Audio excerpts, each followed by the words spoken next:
In this video, I'm going to show you how to take not one but two large men's shirts and turn them into a Wednesday Addams costume, using this as my inspiration.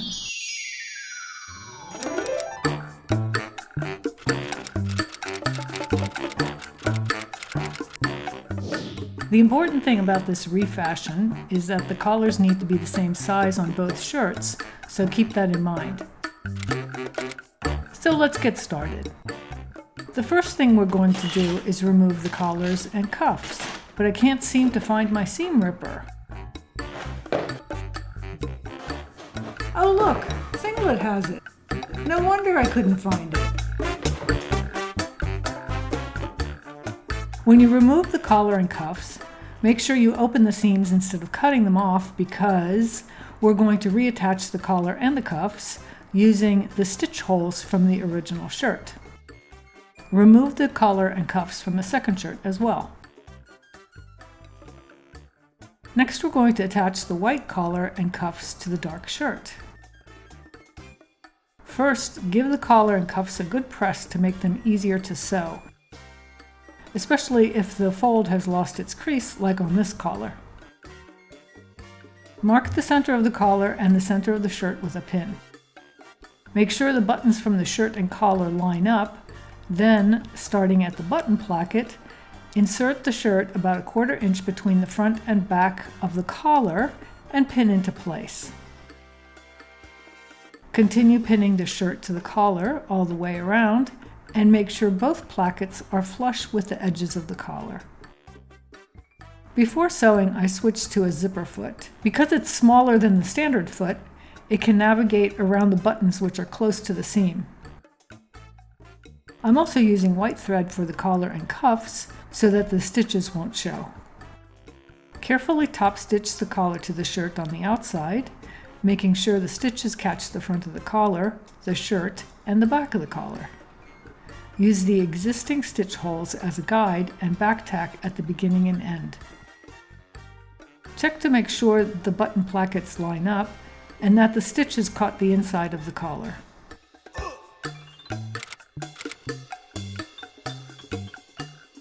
Next, we're going to use the same method to attach the cuffs to the sleeves. First, make sure the button on the sleeve lines up with the button on the placket. Pin the cuff to the sleeve, starting at the plackets, making sure that the front and back of the cuffs are aligned and the sleeve is sandwiched in between. Recreate the folds of the sleeve and adjust as needed to make sure the width of the sleeve matches the width of the cuff. Carefully sew the cuff to the sleeve, making sure the stitches catch the front of the cuff, the sleeve, and the back of the cuff. Try to sew in the original stitch holes and back tack at the beginning and end. Check to make sure the stitches caught the inside of the cuff, then repeat with the other cuff. First, mark the left side of the body and the left sleeve with a safety pin in order to reattach them correctly later. Then remove the sleeves by cutting them off on the sleeve side of the seam. Measure the distance from your shoulder to where you want the cuff to hit. Add 1/2 inch for seam allowance and transfer the measurement to the refashioned sleeve. Fold the sleeve in half and draw a line, following the curve of the original sleeve on the side with more fabric. Stack the two sleeves on top of each other and cut them on the curved line.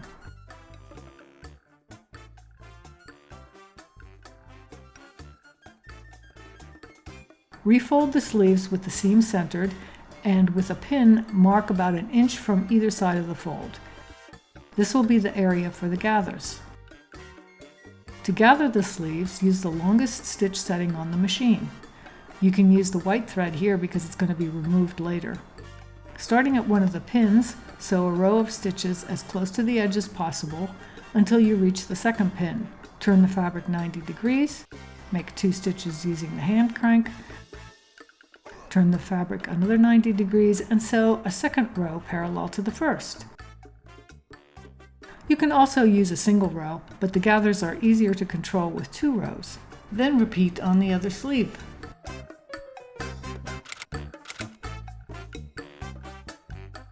Fold the shirt in half by lining up the armholes and the side seams.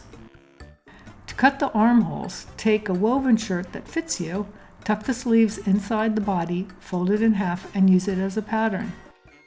I ran out of memory as I was shooting, but basically I lined up the button plackets and the shoulder seams, then traced around the armhole and along the sides to the waist, adding about a half an inch for seam allowance. Then I drew a line from the waist to where the hem and the side seam of the men's shirt met and cut out the pattern. To preserve the length of the shirt, I'm going to keep the original hem, so I'm going to unpick it for a few inches on either side of the cut. To sew the sides of the body together, start at the bottom of the shirt if you want to preserve the original hem. Sew on the wrong side of the fabric with the right sides facing each other, and back tack at the beginning and end of the seam. If you were using white thread, you may want to switch to a dark color here. To finish the seam, I'm using a zigzag stitch, but use whatever method you prefer. Refold the hem on the sides and finger press. Resew the hem and back tack to secure the seam of the original hem on either side. Then repeat on the other side.